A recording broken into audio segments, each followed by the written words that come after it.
a oportunidade da bênção que é de poder ser chamado, convidado para compartilhar a palavra de Deus. Muito obrigado aqui ao nosso presidente, bispo, doutor Aíde José do Carmo, ao pastor Samuel César, também ao pastor Itamar, os demais companheiros aqui da EBD. Uma alegria muito grande e um peso, né? Uma responsabilidade, sem dúvida alguma. Eu não sei se acontece com os outros professores, mas de vez em quando eu acordo no domingo pensando assim, gente, será que eu preparei a revista? Foi a de hoje mesmo? Aí eu caio da cama, corro lá no computador, dou uma olhadinha, é essa mesmo, é a de hoje. Um dia acho que eu estava aqui e alguém começou a ler a revista, falando, hoje é essa daqui, né? E não era que eu tinha preparado, eu quase caí duro ali. Então há uma preocupação mesmo com relação a isso, né, que vem nos nossos corações. E é um privilégio muito grande poder ministrar e exercer o dom que Deus dividiu, que Deus compartilhou, que é isso que nós vamos falar hoje. E por falar nisso, certa vez, um fazendeiro convidou alguém para trabalhar para ele, e disse para ele, chamou lá o peão para trabalhar para ele, disse para ele o seguinte, falou assim, olha, quero que você cave um buraco aqui para mim, o mais fundo que você conseguir, e saiu rapidamente. E ele ficou pensando, tá bom, então começou a cavar esse buraco, começou a cavar, e foi cavando, e passou umas 3 horas, o fazendeiro volta, e olhou lá, e a mão do rapaz toda ensanguentada, quebrou as unhas, e não tinha furado quase nada. Falou, você está furando com a mão? Sim, estou furando com a mão. Não, ali tem umas picaretas, um enxadão, uma enxada, pega lá. Aí ele pegou, e começou a furar. E mais tarde ele volta, já de tardezinha, tinha furado pouco, porque tinha machucado muito as mãos. E ele falou, mas você está furando só com isso? Não, tem uma retroescavadeira ali. Aí o peão falou assim, mas você tem uma retroescavadeira e não falou nada para mim? Ele falou, não, você não perguntou? Paulo, em 1 Coríntios capítulo 12, diz assim, irmãos, com respeito aos dons, não quero que sejais ignorantes. Amém? Nós temos que conhecê-los, conhecer as ferramentas, conhecer a forma correta de trabalhar, conhecer a forma correta que Deus usa o Santo Espírito dele para derramar o poder dele sobre a igreja, para avançar nesse mundo fazendo a obra que Deus tem para cada um de nós. Amém? Glória a Deus. E é sobre isso que essa lição trata hoje. Ela vai tratar exatamente a respeito dos dons de Cristo para a nossa vida, para a vida dos irmãos, para a vida da igreja. E é interessante que uma das regras de hermenêutica é que nós temos que observar o contexto para poder entender o que Deus está falando, ou o que Ele quis falar para os seus ouvintes originais. E no versículo 6, nós observamos que ele vai terminando, como a lição da semana passada, um só Deus e Pai de todos, o qual é sobre todos e age por meio de todos. E agora no versículo 7, que nós vamos começar a lição de hoje, ele diz assim, e a graça foi concedida a cada um de nós. Antes a unidade tratou de todos, agora o dom é a cada um de nós. A cada um de nós. É individual. É para cada um, cada pessoa. Você é único, indivíduo, que não divide as coisas. Você é um ser que Deus deu um dom para você e esse Ele não repartiu. Agora Ele não fala de nós, agora Ele fala de cada um de nós. Agora Ele vem falar de cada um de nós. E Paulo então começa a mostrar isso para demonstrar como é a diversidade da igreja. A igreja ela é uma unidade, mas ela atua em diversidade por causa dos dons que são diferentes. Deus deu um dom para mim, que não deu para você, deu um dom para você que não deu para mim. Então aqui nós vamos observar então essa diversidade. E a diversidade, ou os dons, né? Os dons, a graça de Deus é a caris. Os dons são a carismata. Deus tem uma caris, uma graça. Por exemplo, Deus salva o ser humano pela graça. Ele tem uma graça. Essa graça é a mesma medida para todos. A mesma. Ninguém é mais salvo do que outro. Mas a carismata, ou os dons, da onde vem até inclusive a expressão carismático. Por isso não é muito correto esse negócio de falar assim, aquela ala da igreja é uma ala carismática. Ou aquele movimento é um chamado movimento carismático. Pois, se somos cristãos, somos carismáticos, pois temos os dons, o carismata de Deus, que são os dons que Deus derramou para nós. E então, ele vai então dar essa carismata em proporções diferentes. Lá em Mateus capítulo 25, ele diz que a um deu 5 talentos, a outro 2 e a outro 1. A proporção do dom é diferente. A proporção da graça para a salvação, a mesma medida para todos, a mesma. Ninguém é mais salvo que ninguém. Já os dons não. Por quê? Porque Deus quis assim, não é? Sabe o que é unção? Unção é uns são, outros não, né? Uns são, outros não. Isso é unção. Uns são, outros não. Por que Deus quis? Porque Deus quis. Que Deus quis que hoje fosse eu aqui? Porque Deus quis. Por que Deus quis que tal cantor fosse mais famoso do que os outros, sendo que há cantores melhores do que aquele? Porque Deus quis. Por que Deus quis que o bispo, o doutor Oídos, fosse o líder, o presidente deste campo, da igreja? Porque Deus quis. É a graça de Deus. Deus assim escolheu. E assim nós respeitamos, irmãos, a graça de Deus. Amém, irmãos? Deus tem uma graça para salvar que é na mesma medida, mas tem graça de dons que é diferente. Então, nesse sentido, Deus derramou dons diferentes. A graça do dom é diferente na medida. Não é só, porque fulano é mais capaz, por isso ele deu mais. Pode ser porque ele era incapaz mesmo, que Deus quis. A graça, irmãos, ela não tem mérito nas pessoas. A graça, Deus simplesmente olhou e quis. Por que Davi tinha mais qualidade do que qualquer outro israelita? Nenhuma. Deus quis que fosse Davi. É uma graça na escolha. Por que Deus escolheu o povo de Israel? Porque Deus quis que fosse o povo de Israel. Poderia ter sido o povo do Afeganistão. Poderia terem sido os moabitas. Mas Deus quis o povo de Israel. Essa é uma questão de Deus. Quando nós aprendemos a entender que Deus tem a graça dele e a soberania, e ele faz da maneira que ele quer, então nós passamos de fato a sermos crentes.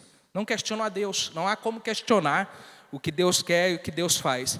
Da mesma maneira os dons. Por que Deus deu esse dom para fulano? Por que Deus não deu esse dom para mim? Por que Deus só me deu esse dom e não deu aquele? Porque assim Deus quis e Deus quer te usar. Pode dizer o vaso para o oleiro, eu não quero ficar nessa forma.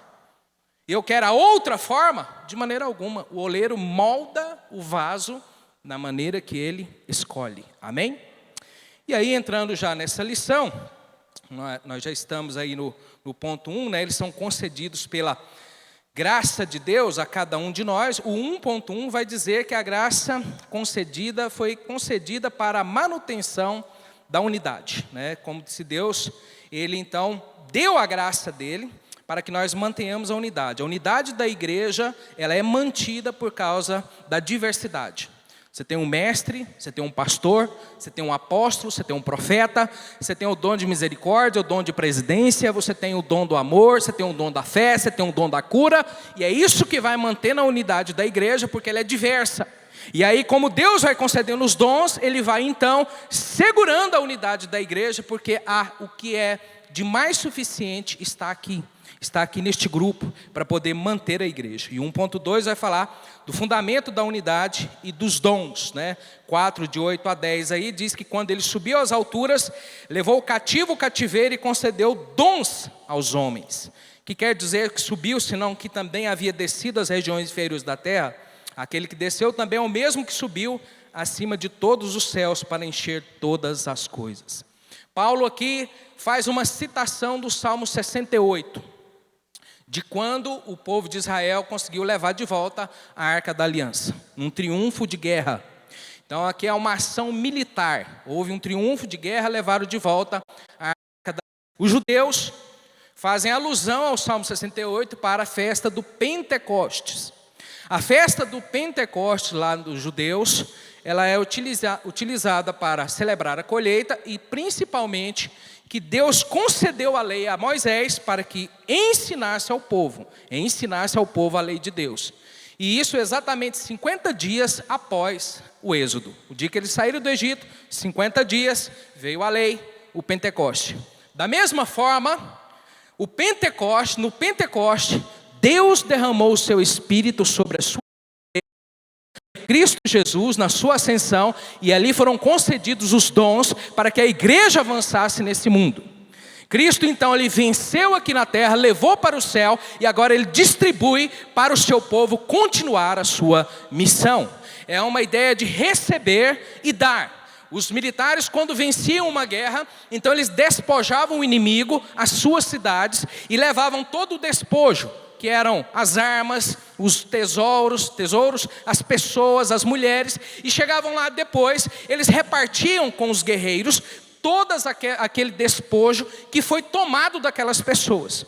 Cristo também fez isso. A ideia aqui que ele desceu à profundeza da terra, não é nem tanto a questão de localização ou geográfica, que Cristo foi ao inferno, há uma discussão sobre isso aqui nesse texto, mas a ideia é que ele desceu, ele foi humilhado. Jesus desceu até essa terra, ele encarnou, é a descida. Deus encarnar é a descida, e ela não foi tão simples, ela foi carregada de humildade. Por exemplo, meu filho provavelmente vai nascer no hospital, se Deus quiser. Tem berço, tem enxoval, tem tudo arrumadinho para ele nascer. E seja bem-vindo, Calel, está tudo prontinho lá para você. Jesus nasceu num curral. Foi deitado a primeira vez num coxo. Veja bem, irmãos, o filho de um homem igual eu tem estrutura.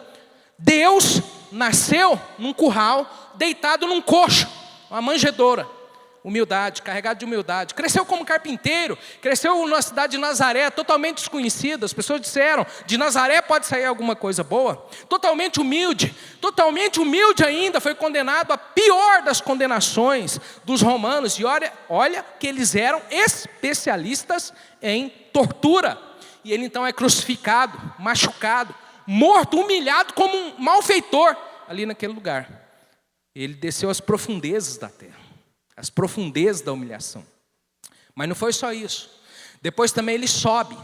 Ele foi levado às alturas. Ele foi elevado às alturas. Atos 2:33, ou um pouco antes ainda, aqui nós podemos observar que Jesus foi elevado às alturas, que quer dizer que subiu, que desceu, que quer dizer que subiu se também não havia descido às regiões inferiores. Aquele que desceu também é o mesmo que subiu acima de todos os céus para encher todas as coisas.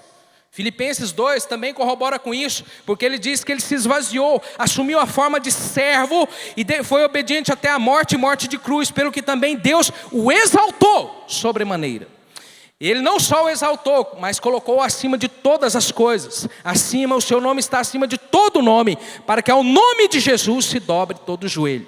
Irmãos, não há nenhum nome neste mundo, ou em qualquer outro mundo, que seja maior do que o nome de Jesus.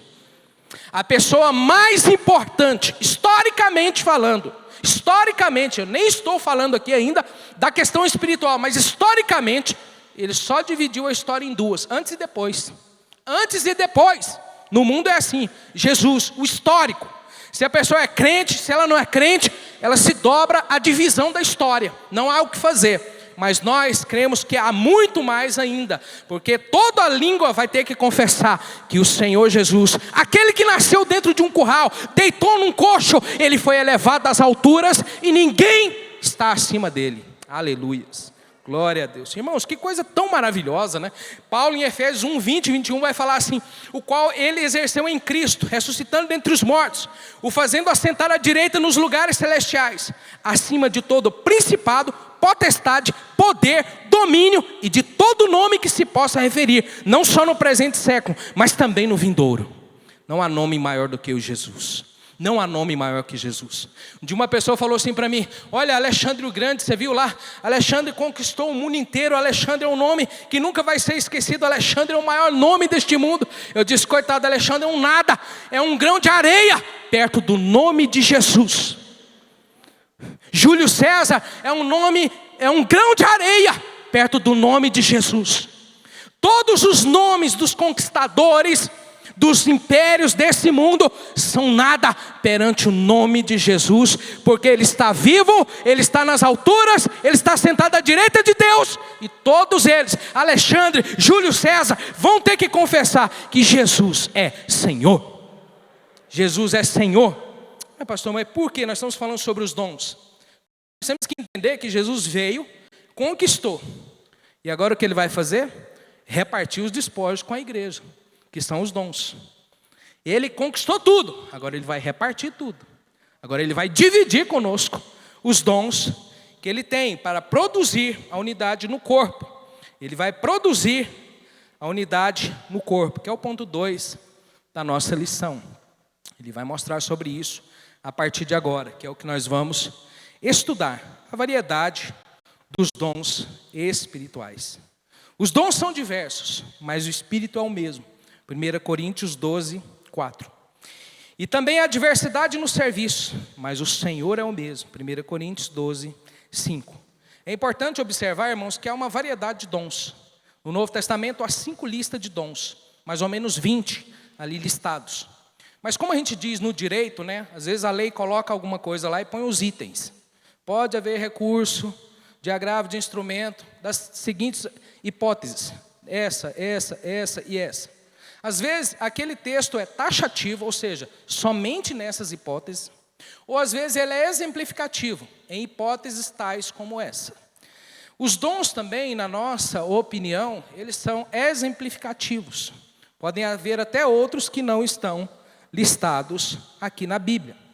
Os 3 miraculosos e mais buscados, têm o caráter mais espetacular, línguas, profecia e cura, são aqueles que as pessoas têm procurado com mais afinco, né? As pessoas têm buscado com mais afinco.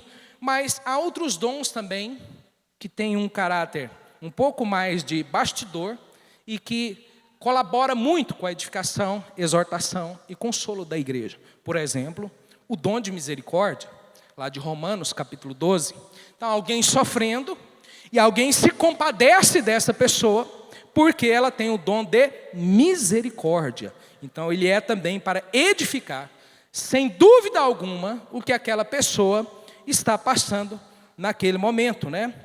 E aqui no texto que nós vamos estudar, Paulo separa pelo menos 5 dons que edificam a igreja, e ele vai falar de cada um, e nós vamos falar de cada um também, para que tragamos aqui o conhecimento a respeito desses dons que são utilizados. Ele separou 5 dons para que nós venhamos a aprender sobre eles.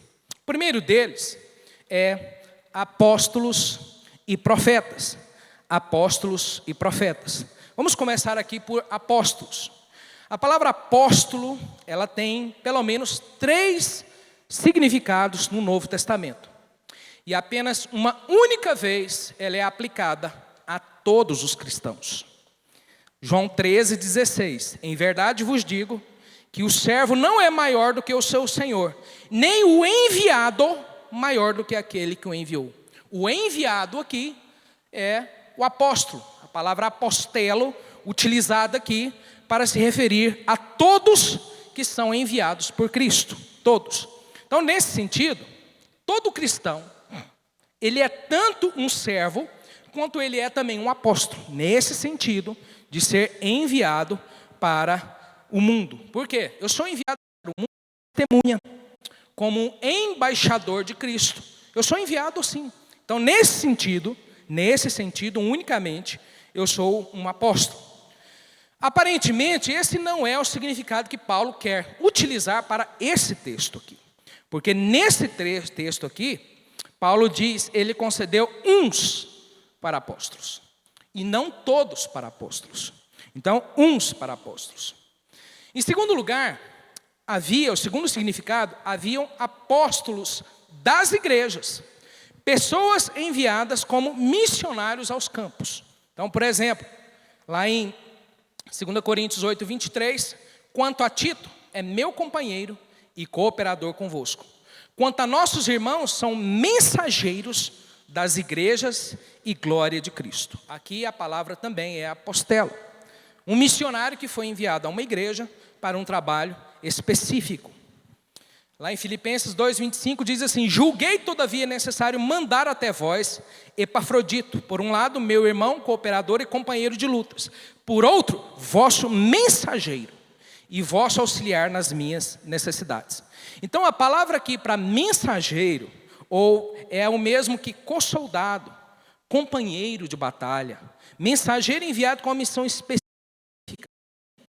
autorizado por Paulo para fazer um trabalho. Então, e nesse sentido é a palavra apóstolo aqui. E em terceiro lugar, essa palavra é utilizada para designar os apóstolos de Cristo. Os apóstolos de Cristo. Os 12 e depois Matias em substituição a Judas, Paulo e Tiago também. Talvez um ou outro mais aí.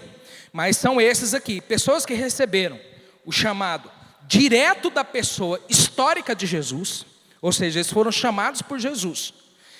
E foi utilizado por ele. Por exemplo, Lucas 6,13. E quando amanheceu, chamou para si os discípulos e escolheu dentre eles os quais também deu o nome de apóstolos. Apóstolos. Somente para esses. Somente para esses. Esses apóstolos, lá de Atos, nós podemos observar em Atos 21, 23, havia ali um certo rigor para escolher esses apóstolos. Então Lucas, escrevendo Atos, vai dizer assim: é necessário, pois, que dos homens que nos acompanharam todo o tempo, que o Senhor Jesus andou entre nós, começando com o batismo de João, até o dia que dentre nós foi levado às alturas, e deste se torne testemunha conosco da ressurreição.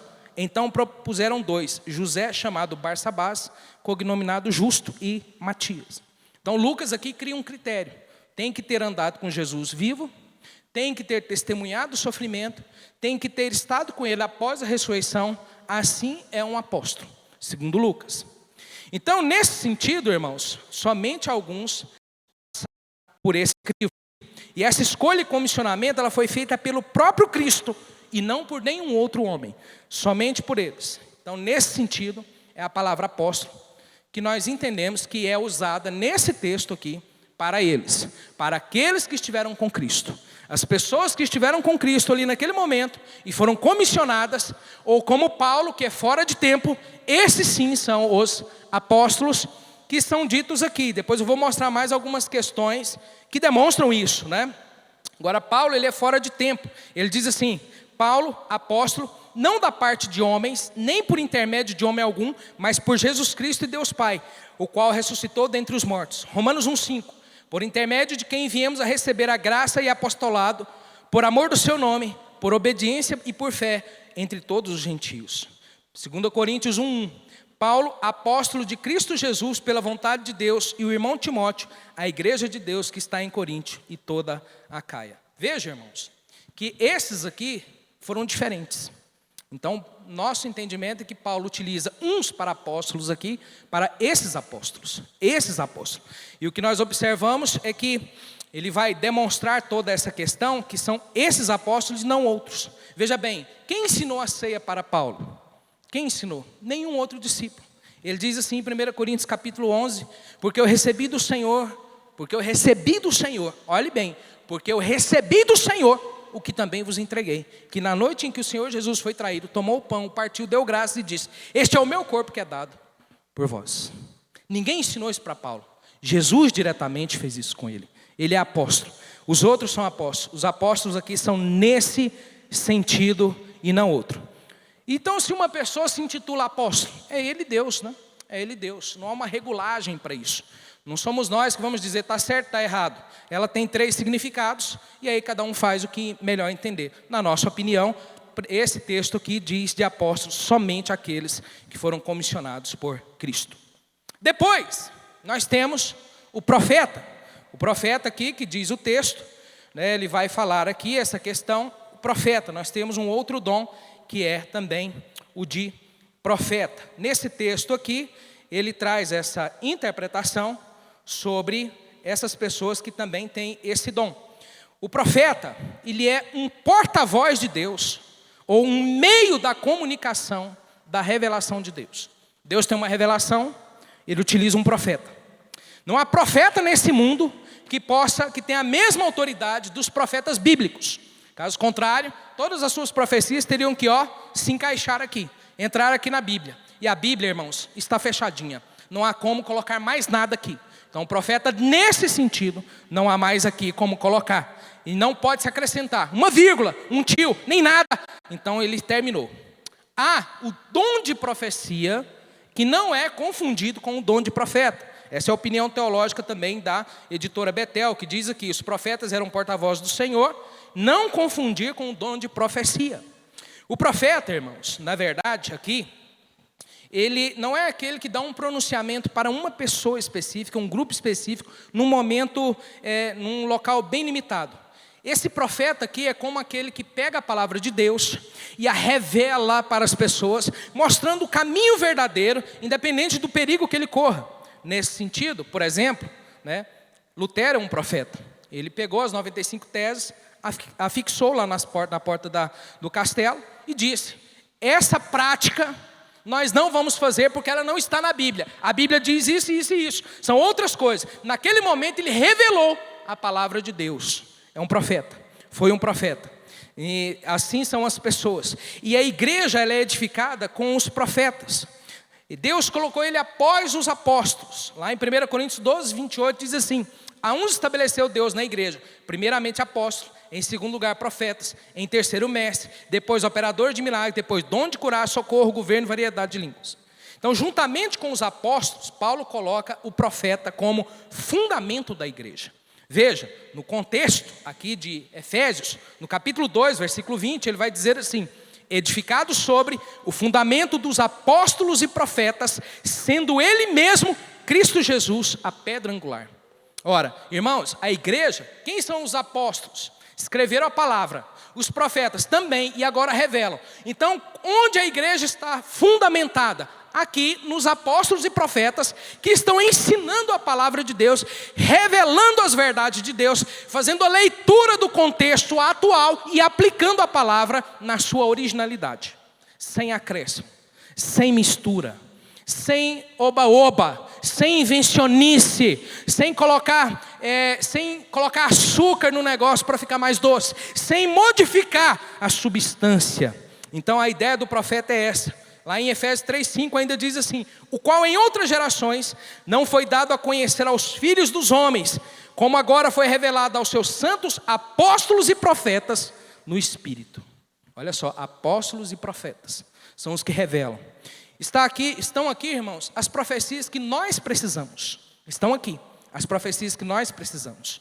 Às vezes a pessoa fala assim: você ouviu aquele áudio lá do WhatsApp? Você viu aquele vídeo do pastor falando que vai morrer tanta gente? Eu falei: irmão, eu já tenho Daniel, eu já tenho 1 Tessalonicenses e tenho Apocalipse para eu me preocupar. Ainda vou prestar atenção nessas coisas que ficam enchendo o coração e a cabeça das pessoas, sabe? Irmão, está aqui. Nós não precisamos ir atrás de invencionistas, não precisamos buscar outras coisas. Quando alguém prega a palavra, ele está profetizando para você a palavra de Deus. Eu não posso dizer de mim: olha, assim diz o Senhor para você. Mas eu posso abrir a Bíblia aqui, onde Isaías diz: assim diz o Senhor, e dizer para você com a mesma autoridade. Amém, irmãos? Porque a Bíblia tem autoridade. A Bíblia tem autoridade. A palavra de Deus é a autoridade dos profetas. E é ela que nós temos que pregar. E é nela que estão as revelações. E é aqui que está toda a chamada de Deus para a nossa vida. Para você pregar a palavra de Deus. Para você ler o contexto atual e dizer: Deus tem essa vontade para o mundo nesse momento. Do ano de 2021, no ano de 2022, no ano de 2023. Está válido aqui, irmãos. Estão válidos aqui os cavaleiros do Apocalipse. Estão válidos aqui a noiva de Cristo lá do Apocalipse. Está válido aqui a tribulação. Está válido aqui o que a profecia já nos deixou. Apocalipse é revelação. Está revelado. Não há mais nada. Então, se amanhã surgir alguém e dizer assim: olha, eu tenho uma profecia que vai abalar inclusive a Bíblia. Eu falei: meu Deus do céu, que coisa, hein? Que coisa que você tem aí, então. Não há isso, irmãos, não caia nisso. Nós vamos ver daqui a pouco que Paulo fala assim: cuidado com a artimanha de homens, cuidado com a trapaça, que é a palavra no original. Então surgem trapaceiros no meio cristão, e não são poucos não, e não são poucos, e não sou eu que estou dizendo. Nossa, o pastor hoje está bravo, hein, falando isso daí. Não sou eu, irmão, é a palavra, e você vai ver daqui a pouco o que Paulo diz aqui sobre essas questões. Depois, nós temos os evangelistas. Ocorre apenas 3 vezes no Novo Testamento a palavra evangelista. Aqui, que nós acabamos de ler, e depois, Atos 21:8. No dia seguinte partimos e fomos para Cesareia, entrando na casa de Filipe, o evangelista, que era um dos 7. Ficamos com ele. 2 Timóteo 4:5. Tu, porém, sê sóbrio em todas as coisas, suporta as aflições, faz o trabalho de um evangelista, cumpre cabalmente o teu ministério. Irmãos, sobre todos nós pesa a obrigação de evangelizar. Obrigação de evangelizar, pregar a palavra de Deus. Alguns, lembra lá da proporção? Todo mundo é salvo, a mesma graça. Alguns têm uma proporção muito maior do dom. Por exemplo, nós temos Billy Graham, um grande evangelista, talvez de quase todos os tempos. Pregava de uma forma tão simples. Há poucos dias eu assisti um vídeo do Billy Graham pregando João 3,16, porque Deus amou o mundo de tal maneira que deu seu Filho unigênito. E depois daquilo ele pregou no estádio, e pregava, e estava suadinho, igual eu aqui. E pregou, e passou um pouco, ele fez um apelo, veio umas 200 mil pessoas à frente. Só pregou João 3,16. Não citou psicólogo, não citou filósofo, não citou mais ninguém. Só João 3,16. Havia um dom na vida daquele homem. Havia um dom, uma proporção de um dom gigantesco na vida daquele homem. Eu evangelizo, mas eu não tenho esse dom como ele tinha naquela proporção, porque Deus quis ele. Deus quis você assim, Deus quis outro assim. Então, evangelismo, todos nós, na proporção que Deus nos deu. Alguns têm muito mais para cantar, para utilizar meios de comunicação, para pregar e evangelizar outros povos. Depois, 2.3, ele traz aí pastores e mestres. Essa tradução da Bíblia aqui, bem pode ser mesmo pastores e ensinadores. Pode ser pastores e mestres, ou podem ser pastores e ensinadores. Então essa é a ideia que Paulo traz aqui, pastores e ensinadores. Tanto que 1 Timóteo 3,2 diz assim: é necessário, portanto, que o bispo seja irrepreensível, esposo de uma só mulher, temperante, sóbrio, modesto, hospitaleiro e apto para ensinar. Apto para ensinar. O fato é que os pastores, aqui é um dom duplo, né, na vida de um pastor. Ele tem que ter o cuidado com as pessoas. E há um dom para isso, né? Tem pessoas que têm o coração tão cheio de amor para cuidar dos outros, né? E às vezes precisa muito mesmo. O rebanho é igual mesmo o rebanho dos animais, né? O rebanho da igreja, ele é comparado, nós somos chamados de ovelhas. Então é como se fôssemos os animais mesmo. Eu sigo lá uma página de pecuária, e há poucos dias um bezerro, ele se desprendeu lá do grupo, bezerrinho novinho. E aí ele enfiou a cabeça numa forquilha, a coisa mais besta do mundo, e ficou preso lá. E aí o peão de boiadeiro saiu campeando, achou ele, filmando tudo, né? E aí viu ele lá, estava com a cabeça enfiada lá na forquilha. Ele falou: olha só, como é que pode? É besta demais, né? Só levantar a cabeça ele sai. Aqui, pegou no queixo dele assim, com 2 dedos, levantou a cabeça e ele saiu. Mas já estava lá uns 2 dias. Ia morrer de fome, sede, ou uma fera ia pegá-lo. Era só levantar a cabeça, não dava conta, e ficava puxando para trás. Ele levantou ele com 2 dedos, assim, ele saiu e foi embora. As ovelhas são assim também. Às vezes nós pensamos: olha, a pessoa, uma besteira, né? Uma besteira, não está afastado. Mas às vezes faltava só 2 dedos. Só 2 dedos do cuidado pastoral, do coração amoroso, daquele que foi chamado para cuidar das pessoas, para fazer isso. Porque a ovelha é assim mesmo, porque o animal é assim mesmo, porque o rebanho precisa do peão boiadeiro ficar lá campeando. E o pastor é essa ideia, é o peão boiadeiro, ele está ali atrás daquele que se perdeu. Porque o que está no rebanho está comendo, está bebendo, está cuidado, está vacinado, está tirando o carrapato, está lá no coxo de sal, mas o que se perdeu, esse precisa de ajuda, esse precisa de cuidado. Pode ser mais besta do mundo a coisa, mas aquele cuidado salvou a vida dele. Do outro lado, também ele tem que ser apto a ensinar. Ele tem que ser aquele que prega a palavra, que tem a cuidado, que tem o cuidado com o que está sendo ensinado pela palavra de Deus. Às vezes, o pastor tem uma proporção maior no dom pastoral e menor no dom de ensino. Ou às vezes ele tem uma proporção maior no ensino e menor no pastoral. E às vezes apenas os mestres, os professores do seminário, das faculdades, são mestres, mas não estão cuidando de um rebanho. E podem e são aproveitados no momento da igreja para ensinar, para dar o alimento. Porque não há coisa mais importante para o rebanho do que o alimento.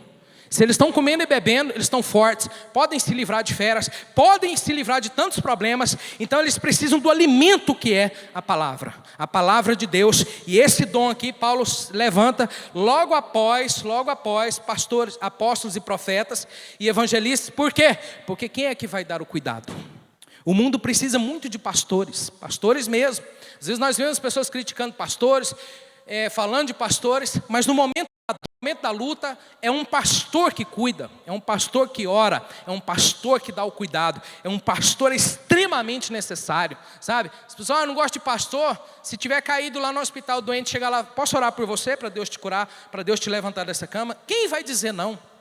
Olha, eu gostaria de, esses dias eu estava internado, porque eu ia fazer uma cirurgia no pé, e aí chegou um senhor lá, posso fazer uma oração aqui?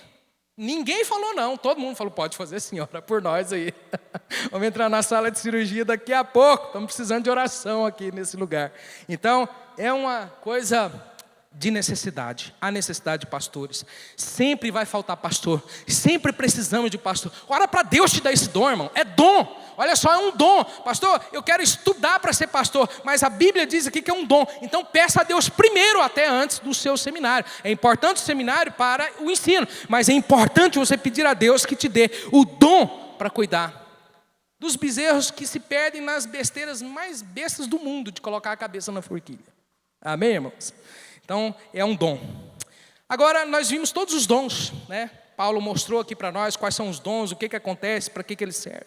Para que ele serve e qual que é o objetivo, já caminhando aqui para o final desta lição. Qual o objetivo dos dons? É o ponto 3 da lição.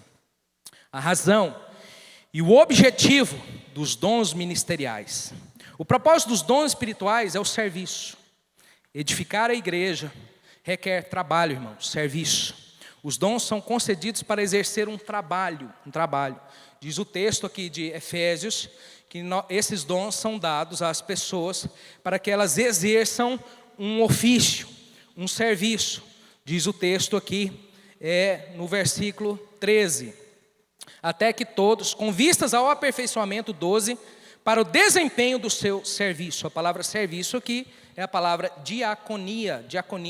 Vejam, irmãos, como esses diáconos aqui dessa igreja são tão trabalhadores, né? Esforçados. Às vezes nós terminamos aqui uma programação, estão aí carregando cadeira, estão todos de parabéns, são excelentes obreiros aqui. E o que eles exercem é uma diaconia, que é um serviço. Então, quando Deus me dá um dom, Ele não me dá um dom para a minha glória ou para o meu estrelismo, Ele me dá um dom para que eu trabalhe, para que eu exerça um serviço, para que eu edifique a igreja. Esses dons, então, são concedidos para exercer um trabalho e aperfeiçoar outros. Para quê? Para que as pessoas são aperfeiçoadas? Vejam só, irmãos, vejam só o 12. Para o desempenho, com vista ao aperfeiçoamento dos santos, para o desempenho do seu serviço. Então, eu tenho um trabalho para ajudar você a desempenhar o seu trabalho. Tudo é serviço, tudo é diaconia, tudo é prestar serviço às pessoas. Para que nós fomos chamados? Para servir. Nós fomos chamados unicamente para servir. Então ele vem falando do aperfeiçoamento dos santos, o 3.1, com vista ao aperfeiçoamento dos santos, para o desempenho do seu serviço, para a edificação do corpo de Cristo. Então nós percebemos, irmãos, que o Novo Testamento não vê o dom como uma elitização eclesiástica ou clerical. Ele vê o dom como uma vocação, um chamado, um serviço. Por que você está fazendo isso? Porque eu tenho um chamado, porque eu sou vocacionado. Vocação lá do latim, vocare, chamado para aquela função, chamado para exercer aquele trabalho. Então o propósito de Cristo, dar pastores, mestres, apóstolos, profetas, à igreja, é para que o ministério da palavra seja exercido, para que ele equipe o povo para exercerem os seus ministérios também, e assim manter toda a unidade da igreja. Toda a unidade da igreja. É para isso que nós somos chamados. Nós somos chamados para aperfeiçoar. Como a igreja é aperfeiçoada? Quando cada um está sendo edificado e agora pode exercer o seu ministério também. 3.2 fala da edificação do corpo. Então os dons, eles são dados de uma forma altruísta, para servir as pessoas. Eu não tenho um dom para que as pessoas me exaltem, eu tenho um dom para servir as pessoas. 1 Coríntios 12:31 diz assim: entretanto, procurai com zelo os melhores dons, e eu passo a mostrar-vos um caminho sobremodo excelente. Veja, irmãos, que nós devemos procurar os melhores dons. Mas, vejam só, quais são os melhores dons? Como eu deveria pesar ou aquilatar um dom? Um dom é aquilatado pelo grau com que ele edifica as pessoas, com que ele exorta a igreja, com que ele falar, igreja. Então esse dom é muito importante, não é? Esse dom é muito importante. Vamos supor que hoje você vai almoçar, aí você tem lá os elementos que precisa o seu corpo: gordura, carboidrato e proteína, né? Isso que precisa, são as macro substâncias importantíssimas. Mas também tem um sorvete, né? Também tem um sorvete. Não deixa de ter um sorvetinho ali. Você precisa desses aqui. As crianças são assim, elas, olha, não vou almoçar não, vou tomar sorvete. Os adultos, não, você tem que almoçar. Você tem que comer carne, comer arroz, comer mandioca e bem temperadinho aqui. As crianças, não, quero tomar sorvete. Então, sorvete é só no final. Mas é importante, não é? Tem um sorvetinho lá. Então é importante, os dons também são assim. O que edifica mais o corpo? O que constrói o nosso corpo? Carboidrato, gordura e proteína. E isso constrói o nosso corpo. Mas um sorvetinho não faz mal para ninguém, né? Mas uma sobremesa é boa demais também para ter ali no final, né? É uma coisa boa que nós temos que ter. Mas quais têm os pesos maiores? Carboidrato, proteína e gordura. É isso que precisamos. Então, os dons, quais são os mais importantes? Os que mais edificam a igreja. O pastoreio, o ensino da palavra, o profeta que prega a palavra de Deus, estão edificando a igreja, estão mantendo a igreja no rumo, estão direcionando o povo de Deus. E ao fazerem isso, eles têm um quilate maior nesse sentido, porque edificam mais a igreja. Então é para isso. E por que eles têm que edificar a igreja? O 3.3 vai dizer: porque nós temos que ter um crescimento com maturidade. Paulo vai dizer uma palavra extremamente importante aqui para a gente encerrar, que é a seguinte: para que não sejamos mais como meninos, agitados de um lado para o outro. Aqui ele tem a ideia de um navio na tempestade. Os navios, pequenos navios na tempestade, são jogados para lá. Aí vem a onda, joga para lá. Vem outra onda, joga para lá. Nós temos que ser como crianças, na humildade, na inocência, na falta de malícia. Mas não podemos ser na ignorância e nem na instabilidade, conforme as crianças. Agora eu quero, agora eu não quero. Agora eu faço, agora eu não faço. Agora eu estou com vontade, agora eu não estou com vontade. Criança instável. E aí ele é jogado de um lado para o outro. Às vezes os cristãos estão agindo como crianças, porque estão sendo jogados de um lado para o outro, sendo levados. Eles não têm convicções firmes. É o último pregador, é o último filme, é a última música. Aquilo vai levando a pessoa de um lado para o outro. É o último ministério, o último pastor. Tantas coisas, e ele não tem uma convicção firme, ele é jogado. Eles não têm uma firmeza na vida deles, a opinião deles não tem valor algum. Então nós precisamos chegar à maturidade. E sabe por quê? Ele vai dizer aqui: são levados de um lado para o outro, ao redor, por todo o vento de doutrina e artimanha dos homens, pela astúcia com que induz ao erro. A palavra artimanha, que é a mesma que trapaça. A gente querendo trapacear a sua fé. Será, pastor? Quem que está querendo? Sei lá. Eu vou lá falar de nome de alguém, não sou Deus. Mas o texto diz que tem trapaceiro da fé. Se ele está dizendo que tem, é porque estão por aí. Estão por aí trazendo ondas novas teológicas, modismos eclesiásticos. Um dia a pessoa falou para mim: olha, tem que colocar lá na sua igreja, o pregador tem que ficar sentado no centro, apagar todas as luzes, é o que está funcionando agora. Ou então mudar o idioma do nome da igreja, agora vai ser Assembly of God, não pode ser mais Assembleia de Deus, sabe? São modismos eclesiásticos. Sabe qual é o problema disso? Daqui a pouco passa o verão, aí vem o inverno, aí tem que mudar a coleção.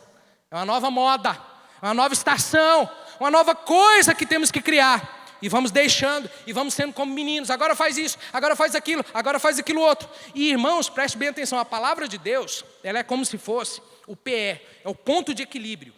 Tudo está aqui, no ponto de equilíbrio. Às vezes há uma distorção lá para cima, mas ele tende a voltar. Há uma distorção lá para baixo, mas tende a voltar, porque a palavra de Deus está aqui. Fiquemos no PE, no ponto de equilíbrio. Fiquemos na média, porque tudo vai voltar. Já leu aquele livro do Daniel Kahneman, que ganhou o Nobel lá? Ele é psicólogo e ganhou o Nobel de Economia, porque fala que tudo retorna à média. Toda distorção regressa para a média. Às vezes as pessoas vão atrás da distorção, vão atrás da nova doutrina, mas depois elas pensam: olha, eu fiz uma besteira, vou retornar para a média, para a palavra de Deus, para as coisas certas. Não tem essa de ficar inventando moda. Volta para a palavra de Deus. Sejamos maduros. Fiquemos com aquilo que tem valor hoje, amanhã e sempre. Jesus é o PE. Ele nunca sai da média. E voltemos para Jesus. Andemos com Jesus e não atrás da moda. Atrás, como crianças que ficam atrás da nova coleção, da nova moda por aí. Amém? Vamos orar? Vamos ficar de pé.